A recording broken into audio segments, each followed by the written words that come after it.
आज सभी देश खुद को ताकतवर साबित करने के लिए एक से बढ़कर एक हथियार बनाने की खोज में लगे हैं, फिर चाहे वो न्यूक्लियर बम हो या हाइड्रोजन बम हो। और भारत भी इसी रेस में पीछे नहीं है, उसने भी अपने देश के लिए घातक से घातक हथियार तैयार कर रखे हैं। पर आज हम आपको इस वीडियो में ऐसे हथियार के बारे में बात करने जा रहे हैं जिससे हमारे पड़ोसी देश चीन और पाकिस्तान के होश उड़ जाएंगे। तो चलिए शुरू करते हैं। पिछले 10 सालों में अगर किसी चीज में बदलाव आया है तो वह है युद्ध, क्योंकि वक्त गुजरने के साथ हर देश अपने तकनीक को विकसित करने में लगा है। अमेरिका जैसे विकसित देश अपने तकनीक के विकास करने के लिए ज़्यादा से ज़्यादा घातक हथियार बनाने के लिए काम कर रहा है, क्योंकि वह ऐसे हथियार बना रहा है जिसके लिए इंसानों की जरूरत कम पड़े। इससे एक तो ये फायदा होगा कि युद्ध में सैनिकों के मारे जाने का डर नहीं होगा, और साथ ही दुश्मन देश को ज़्यादा नुकसान पहुँचाया जा सकेगा। रूस, अमेरिका और चीन तीनों ऐसे देश हैं जो हथियार बनाने में एक दूसरे से आगे निकलना चाहते हैं और लगातार अपने तकनीक पे काम भी कर रहे हैं। और अब भारत भी इसी रेस में शामिल हो गया है, क्योंकि भारत का पड़ोसी देश चीन और पाकिस्तान के साथ लगातार युद्ध का खतरा बना रहता है। इस बात से दुनिया वाकिफ है कि चीन के पास ज़्यादा घातक हथियार हैं और वह कभी भी युद्ध में भारत पर हावी हो सकता है।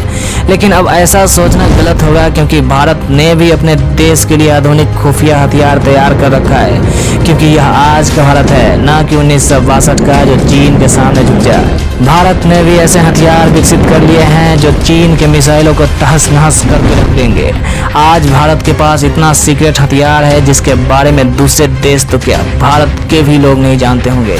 तो आज हम आपको बताते हैं कि भारत के इस खतरनाक और खुफिया हथियार का नाम किलो एम्पियर लीनियर इंजेक्टर यानी काली है, जिसका नाम सुनते ही चीन और पाकिस्तान के लोग थर्रा उठते हैं। तो आप लोग सोचिए कि अगर भारत पर हमला हो जाए और दुश्मन की मिसाइलें पूर्वी और पश्चिमी ओर से आ रही हो, राजस्थान सीमा से टैंक आगे बढ़ रहे हो, समुद्री सीमा से जहाज़ों की जत्था हमले के लिए आगे बढ़ रहे हो, तभी अचानक एक रोशनी सी चमकेगी और दुश्मन के सभी लड़ाकू विमान और मिसाइल और सैनिक जहाज एक धमाके के साथ खुद ब खुद तहस नहस हो जाएंगे। दोस्तों, ये कोई कल्पना नहीं है, क्योंकि यह भारत का ही हथियार काली का कमाल है जो दुश्मनों पर मौत बनकर गिर सकता है।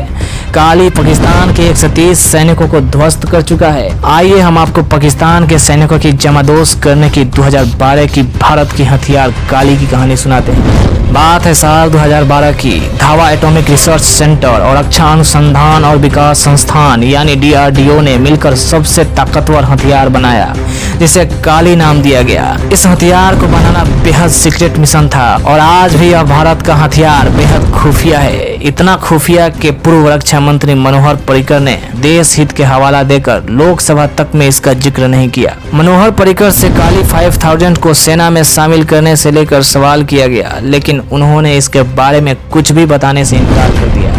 अब हम आपको बताने जा रहे हैं जिससे पाकिस्तान थर्रा उठा था। आपने सियाचिन ग्लेशियर का नाम तो सुना ही होगा, जो कश्मीर में है और रणनीति के लिहाज से भारत के लिए बहुत खास है। सियाचिन ग्लेशियर में भारत और पाकिस्तान दोनों ही देश के सैनिक अपनी अपनी सरहदों की निगरानी करते रहते हैं। यहाँ पे सालों भर बर्फ की चादर जमी रहती है और बहुत ज्यादा ठंड होती है, इसलिए यहाँ पर रहने में हमारे देश के सैनिकों को बहुत ज्यादा दिक्कतों का सामना करना पड़ता है।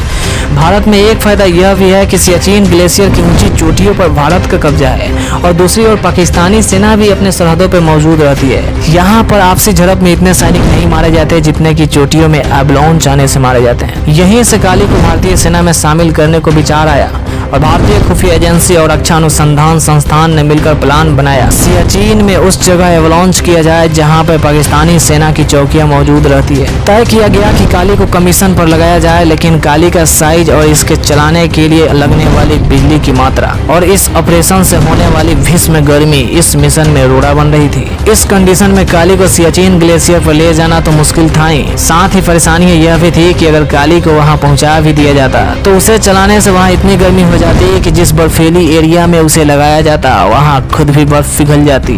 तब प्लान बनाया गया कि इसे सियाचिन ग्लेशियर के चोटियों पे इंस्टॉल करने के बजाय किसी प्लेन में इंस्टॉल किया जाए। इसके लिए भारी भरकम प्लेन IL-76 को तैयार किया गया और मिशन को अंजाम देने का टाइम भी तय कर लिया गया। बस रोए इस कोशिश में थी कि प्लान लीक न हो जाए। सियाचिन से 1870 किलोमीटर दूर उड़ीसा के कटक में प्लेन पर काली को लोड किया गया। किसी को यह भी जानकारी नहीं थी कि आखिरकार यह भारी भरकम मशीन है क्या और उसे प्लेन पर लोड क्यों किया गया। आखिरकार काली को प्लेन पर सवार करके उत्तर प्रदेश से सहारनपुर कुरियर बेस ले जाया गया। यहाँ पर समस्या यह थी कि काली को चलाने के लिए भरपूर बिजली कैसे ली जाए, लेकिन रॉ एजेंट ने इसका भी समाधान निकाल लिया और एक यात्री प्लेन का इंजन खोलकर उसे IL-76 में लोड कर दिया और इसके कैपेसिटर्स और ट्रांसफर को जोड़कर काली को बिजली सप्लाई करने का रास्ता भी साफ हो गया। अब काली सियाचिन में अपने टारगेट को हिट करने के लिए तैयार था, लेकिन और भी तैयारियां करनी बाकी थी क्योंकि तैयारियों के लीक होने से बचाना भी था। अगर प्लान लीक हो जाती तो देश को कितना ज्यादा नुकसान होता और साथ ही रॉ एजेंट को किरकिरी होना भी तय था।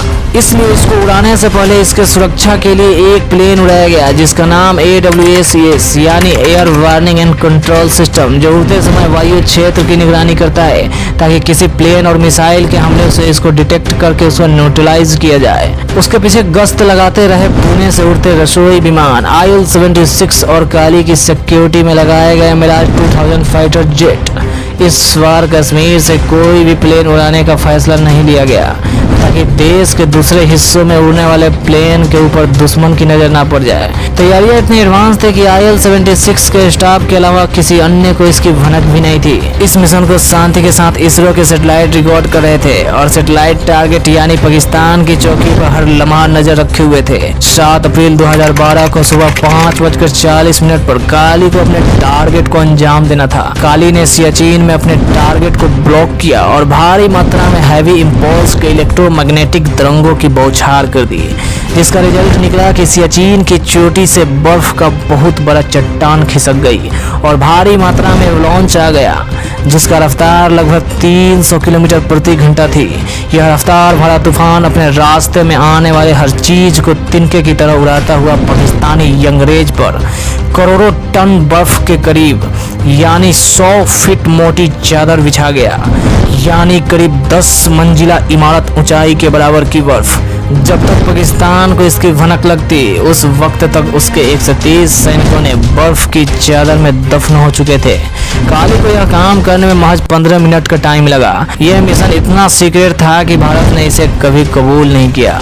अगर आपको भी ऐसे और ऑपरेशन की कहानी सुननी है तो कमेंट में जरूर बताइएगा और वीडियो को पसंद किए हो तो वीडियो को लाइक, सब्सक्राइब और शेयर करना ना भूलें।